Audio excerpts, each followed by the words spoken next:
राम राम राम हरे हरे, हरे कृष्ण कृष्ण कृष्ण हरे हरे, जय जय रघुवीर समर्थ।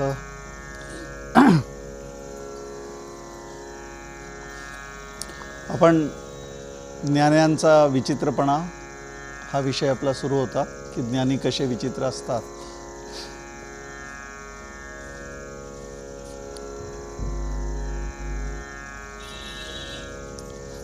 मग आता ते सांगतात आहे की भिन्न भिन्न कारणांनी ज्ञान्यांमध्ये भेद असा पाहायला मिळतो आपल्याला।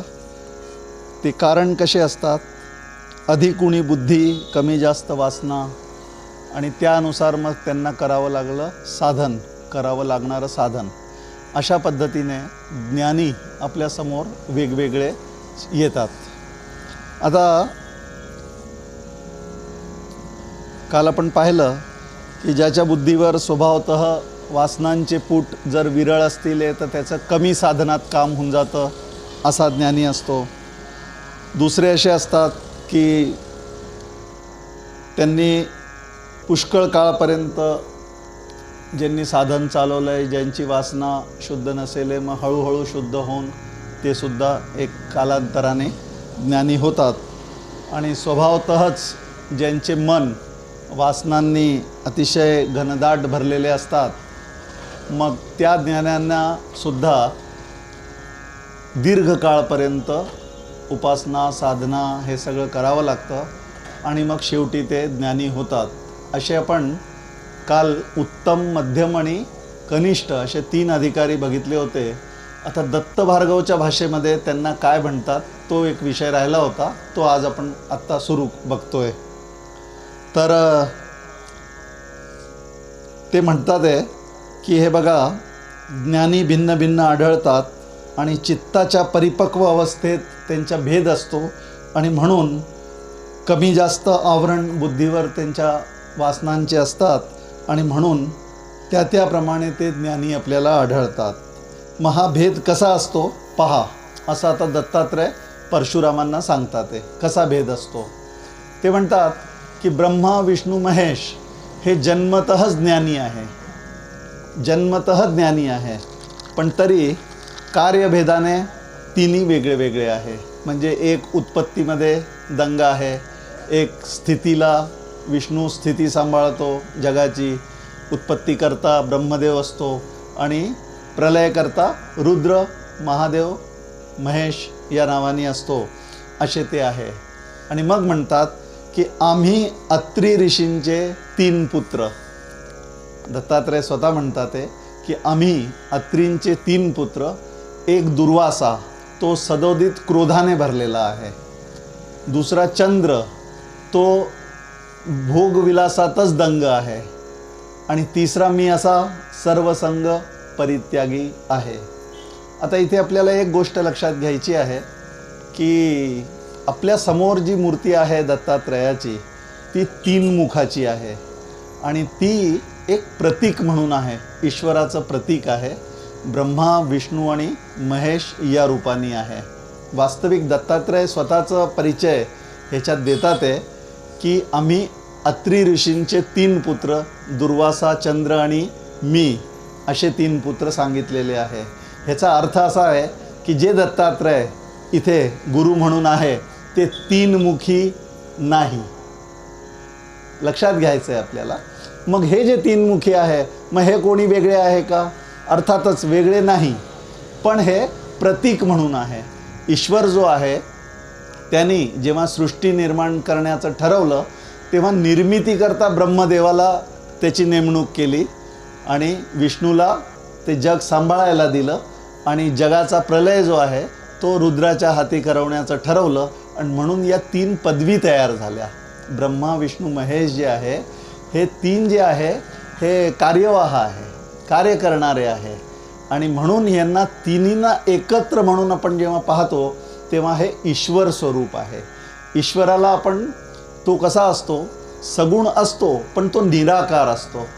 निराकार ईश्वराला आपण पाहू शकत नाही, त्याला रूप नाही आहे, अरूप आहे, आणि त्याच्यामुळे त्याला कोणचं तरी एक रूप देऊन आपण त्याची उपासना करू शकतो। म्हणून इथे जे समोर दत्तात्रय आहे ते ब्रह्मा विष्णू महेश या तिघांचं एक ठिकाणी असलेलं जे मूर्ती आहे ते आपल्याला पाहायला मिळते. मात्र दत्तात्रय जे परशुरामाचे गुरु आहे ते स्वतःच म्हणतात की मी अत्रीनंदन आहे, अत्रीचा मुलगा आहे आणि माझे अजून 2 भाऊ जे आहे ते दुर्वासा मुनी क्रोधाने भरलेले आणि चंद्र हा विलासात दंग आहे आणि मी सर्वसंग परित्यागी असा लंगोटी लावलेला, सगळं सोडलेला परित्यागी वैरागी अशा प्रकारचा आहे. मग आपण जेव्हा इथे दत्तात्रयांची जे दत्त भार्गव संवाद चालू आहे तिथे जे दत्तगुरू आहे ते दत्तगुरू वास्तविक मनुष्य रूपाने अवतरलेले आहे आणि ही जी मूर्ती आहे ही मूर्ती ब्रह्मा विष्णू महेशांचं प्रतिनिधित्व करणारी आहे. असं एक जो भेद आहे, अंतर आहे, तो आपल्याला लक्षात घ्यायचा आहे. बरं, आता पुढे म्हणतात ते की वसिष्ठ आहे मुनी, ते कर्मनिष्ठ आहे म्हणजे सदैव कर्मातच दंग आहे. सनकादिक आहे मुनी, ते संन्यासी आहे. नारद आहे ते भक्तिप्रेमाने ओथंबलेले नारायण नारायण करत त्रैलोक्यात फिरतात ते. मग शुक्राचार्य आहे जे कवी आहे आणि दैत्यांचे गुरु आहे, दैत्यांचा पक्ष घेणारे आहे.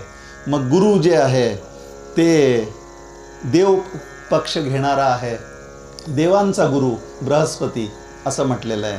मग म्हणतात व्यास जे आहे ते वादात कुशल आहे आणि सदैव शास्त्रे तयार करण्यात गुंग आहे. आणि मग जनक राजा राज्यकर्ता आहे. आता जनकसुद्धा ज्ञानी आहे, मुक्त आहे, या सगळ्यांसारखा ज्यांचं वर्णन आत्ता आपण करतोय, नारद वसिष्ठ आदी सगळे, त्यांच्या श्रेणीत जनकसुद्धा आहे. हा राज्यही करतो आहे आणि शिवाय ज्ञानी पण आहे. म्हणजे ज्ञानाने काय करावं असं काही निश्चित नाही आहे. कोणीही काहीही करू शकतं. कोणी शास्त्रात दंग असू शकतं, कोणी कर्मात दंग असू शकतं, कोणी राज्य करू शकतं. हे असे सगळं, कोणी सर्वसंग परित्याग करून वेगळं असू शकतं. मग जळ भरत आहे जे लंगोटी लावूनच पडलेले आहे, त्यांना जगाशी कोणाशी काही घेणं देणं नाही, असेही आहे. मग हे सगळे जे प्रकार आहे हे ज्ञानांचेच प्रकार आहे आणि ज्ञान सगळ्यांना एकसारखंच आहे. आपण काल बघितलं होतं, साधू दिसती वेगळाले परी ते स्वरूपी मिळाले. ह्याचा अर्थ काय की सगळे साधू जे वेगवेगळे दिसतात, आता कोणी टक्कल करवून फिरतात, मग कोणी जटा वाढवून फिरतात, कोणी दाढी ठेवतात, कोणी रोज दाढी करतात, डेली शेव है ना, क्लीन शेव राहतात. मग कोणी भगवे घालतात, कोणी काकांसारखे पॅन्ट शर्ट घालणारे सुद्धा असतात. मग स्त्रिया कोणी साडी घालून असतात, कोणी आणखीन दुसरा ड्रेस घालून असतात. पण ज्ञानांमध्ये ज्ञानात कोणताही भेद नाही. पण तरीही वासनांप्रमाणे आणि त्यांच्या अधिकाराप्रमाणे कमी जास्त प्रकार थोडाफार होतो आणि तो इथे उत्तम, मध्यम आणि कनिष्ठ अशा पद्धतीने सांगितला. दत्त भार्गवाच्या भाषेमध्ये याला म्हणतात बहुमानस, पहिला उत्तम, दुसरा आहे नष्ट मानस आणि तिसरा आहे समनस्क. ही जी शब्दावली आहे ही अन्यत्र कोणत्याही ग्रंथात पाहायला मिळणार नाही, उपनिषदात सुद्धा नाही. मग हे दत्त भार्गवाचंच खास आहे की त्यांनी अधिकाऱ्यांचं जे विवरण आहे ते या नावांनी केलेलं आहे. आता बहुमानस म्हणजे काय? बहुमानस म्हणजे असं आहे की जो अत्यंत बुद्धिमान आहे एक, दुसरं असं की ते बुद्धिमान असून त्यांच्या अपराध भावना सहजच नाश पावतात, कामवासना अत्यंत कमी प्रमाणात असतात आणि अभ्यास करून त्यांनी नष्ट केलेले असतात. त्यांच्या ज्ञानाला कोणताही प्रतिबंध नसतो आणि म्हणून यांना वैराग्यादीचा फारसा उपयोग नसतो. म्हणजे ह्यांनी असं काही वेगळं करण्याची गरज नसते, कारण हे बहुमानस आहे. बहुमानस म्हणजे काय? प्रपंचसुद्धा एका हाताने करतील आणि तेही तितक्याच चांगल्या पद्धतीने करतील. आणि दुसरं वैराग्य संपन्न आहे आतून आणि पुन्हा वेगळ्या वैराग्याची त्यांना गरज नाही. हे सोडायची गरज नाही, ते सोडायची गरज नाही. म्हणजे चातुर्मासात कांदा लसूण खाणार नाही असा हा ज्ञानी नाही. हा कांदा लसूणसुद्धा खाऊ शकतो. मग ह्याला त्याचा काही प्रतिबंध नाही, ह्याला काही आडवं येत नाही ज्ञानाच्या. ज्यांना आडवं येतं त्यांना नियम जास्त, आणि ज्यांना कोणताही नियम नाही तो बहुमानस. जसा राजा जनक आपण पाहिला की राजा जनकाला ज्ञान कसं झालं, आकाशमार्गाने सिद्धगण अद्वैताची चर्चा करतात आहे आणि यांना लगेच ज्ञान झालं. मग आता हे सगळं जे वर्णन आहे हे केल्यानंतर आपल्याला आणखीन कोणाची आठवण येते की प्रपंचही करतात आहे आणि परमार्थही करतात आहे. एका संतांनी म्हटलं आहे की प्रपंच करूनही परमार्थ केला तो भला रे भला, भला रे भला, असं सांगितलं आहे. ह्याचा अर्थ काय की आपला जो एक विचार असतो की प्रपंच सोडल्याशिवाय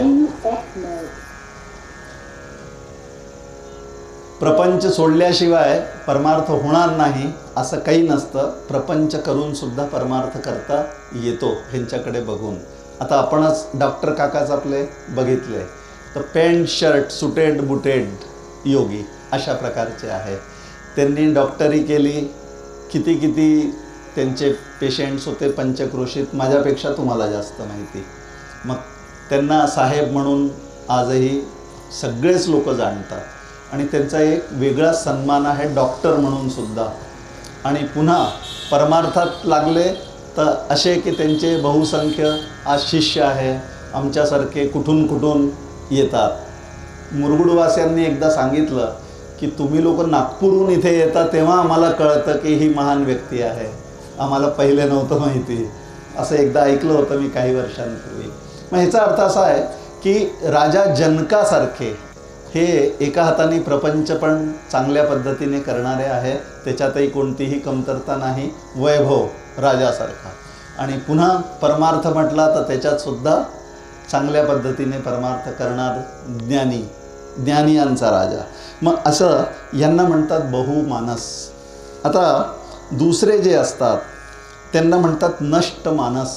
आता नष्ट मानस शब्दाचा अर्थ असा आहे की यांनी खूप साधन केलेलं असतं, प्रपंचात कमीत कमी लक्ष दिलेलं असतं, कारण यांना त्याच्याशिवाय ज्ञान होत नाही, म्हणजे ह्यांना जरा बाजूला राहावं लागतं.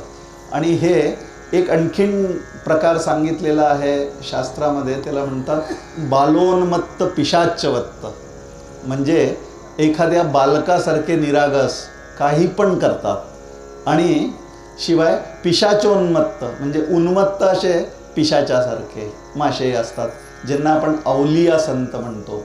आता याच्यामध्ये कोण येतात काही लक्षात येत आहे का?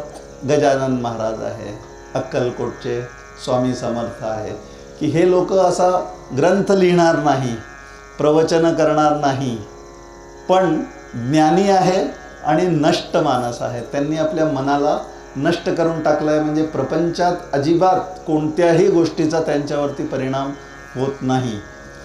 खाल्लं तरी ठीक, नाही खाल्लं तरी ठीक, अशा पद्धतीचे ते अवलिया आहे. कोणी त्यांना काही म्हटलं तरी काही फरक नाही पडत, असं अशा प्रकारचे जे संत असतात हे दुसरे नष्ट मानस हा प्रकार आहे. पण इथे लक्षात घ्यायचं आहे की बहुमानस जो आहे तो उत्तम अधिकारी आहे आणि नष्ट मानस तरीही शास्त्राच्या दृष्टीने मधला अधिकारी आहे, मध्यम अधिकारी आहे. आणि मग तिसरा जो असतो त्याला समनस्क असं म्हणतात. समनस्क शब्दाचा अर्थ असा आहे की वर्णन असं केलं आहे त्याचं की डास जसा झोपल्यावरती चावतो आणि चावल्याबरोबर हातापायाची हालचाल करून डास जसा हाकलला जातो, तसं प्रपंचात येणारी संकट दुःख जी असतात हा त्या डासासारखे परस्पर मारत राहतो, म्हणजे त्याला त्याचा काही फरक पडत नाही. मग ह्याला समनस्क असं म्हटलं आहे. पण तरीही हा खालच्या कॅटेगरीचा आहे, म्हणजे नष्ट मानसपेक्षाही खाली असं म्हटलेलं आहे. मग अशा प्रकारचे हे 3 ज्ञानी जे आहे ते असतात. आणि यांच्यामध्ये पहिले जे 2 ज्ञानी सांगितले, एक बहुमानस आणि एक नष्टमानस, ते ज्ञानी पण असतात आणि जीवनमुक्त पण असतात, म्हणजे या देहातच ते मुक्त झालेले असतात आणि उर्वरित आयुष्यात ते जीवनमुक्त म्हणून राहतात.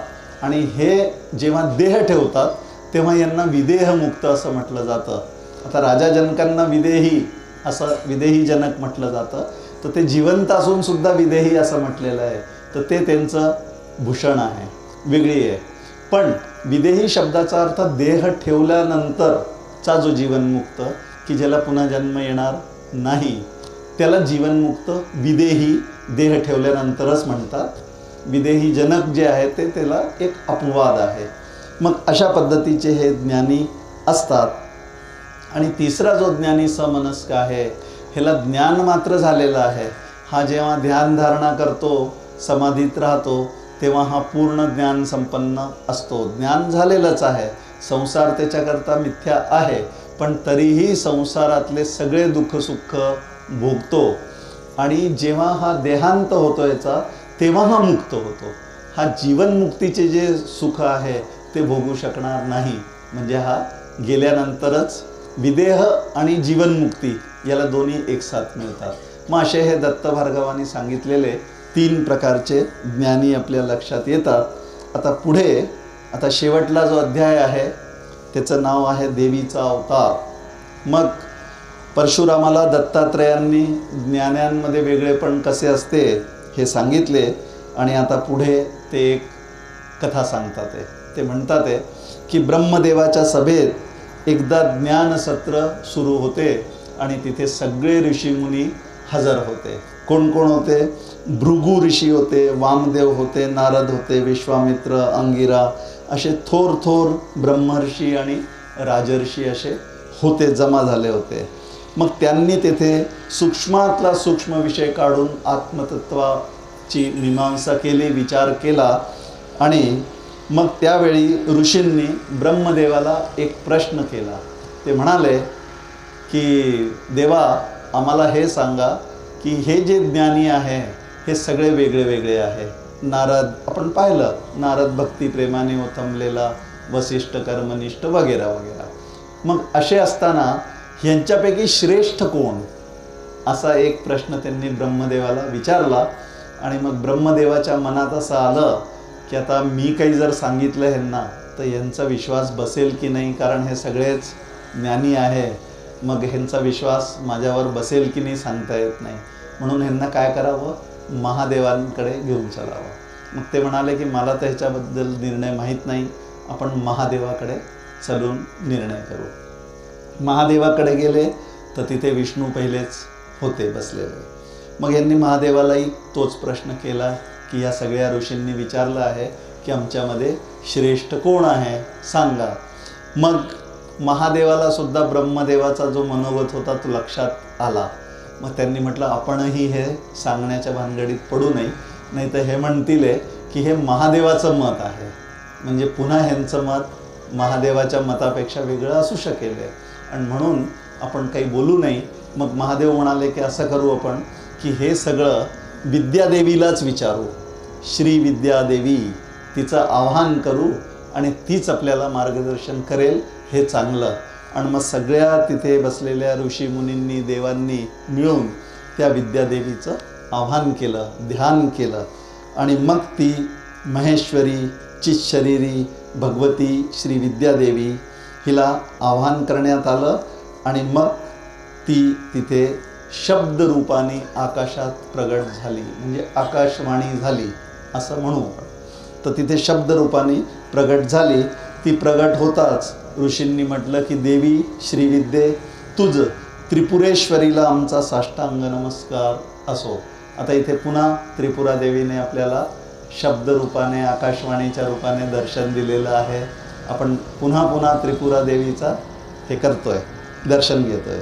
मग असा त्यांनी तिची स्तुती केली की हे सर्व जगत निर्माण करणारी तू आहे, त्या जगाला आश्रय देणारी तू आहे, पुन्हा आपल्यामध्ये विलीन करून घेणारी सुद्धा तूच आहेस, तुला नमस्कार असो. मग अशा प्रकारे देवीचं सगळं स्तुती वगैरे करून, देवीला प्रसन्न करून मग ते म्हणाले की देवी, आम्हाला तुझ्याकडे काही प्रश्न आहे, आम्ही विचारतो, तू त्यांची उत्तरे दे. आणि मग कोणकोणती प्रश्न विचारले त्यांनी ते प्रश्न आपण ऐकून घेऊ आणि एक एक प्रश्नाचं उत्तर काय आहे हे बघू. मग पहिलं प्रश्न त्यांनी विचारलं की देवी, तुझं पररूप कोणचं आहे? आता पर म्हणजे श्रेष्ठ रूप असा अर्थ होतो आणि अपर म्हणजे कनिष्ठ रूप कोणचं आहे. आता आपण असं म्हणू की निर्गुण रूप कोणतं आहे आणि सगुण रूप कोणतं आहे असा त्यांचा प्रश्न आहे. आता हे दोन प्रश्न झाले की तुझं पररूप कोणतं आहे आणि अपररूप कोणतं आहे. मग दोन प्रश्नानंतर म्हणतात की तुझे ऐश्वर्य कोणते आहे हे सांग, तुझं ज्ञान काय आहे ते सांग, त्या ज्ञानाचे फल काय आहे ते सांग आणि ते मिळण्याचे साधन काय आहे हे सुद्धा आम्हाला सांग. मुख्य साधक कोण.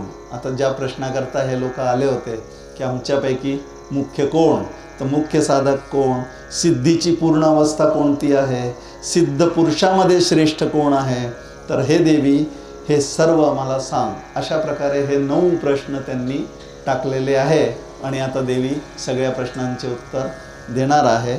मग देवीला विचारल्यानंतर देवी म्हणते की ऐका, तुमच्या सर्व प्रश्नांची उत्तरे मी क्रमाने देते, तुम्ही ज्या क्रमाने विचारलेली आहे मी सांगते आणि आज वेद सागराचं मंथन करून तुम्हाला अमृत काढून देते असं त्या देवीने सांगितलं आणि मग उत्तर द्यायला सुरुवात केली.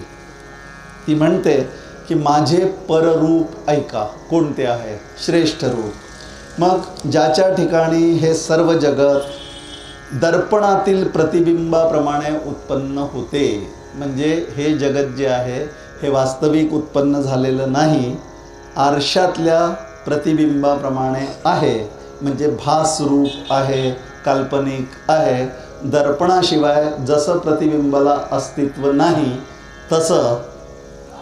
तसं या चिद्रूपाशिवाय, आत्म्याशिवाय या जगाला अस्तित्व नाही.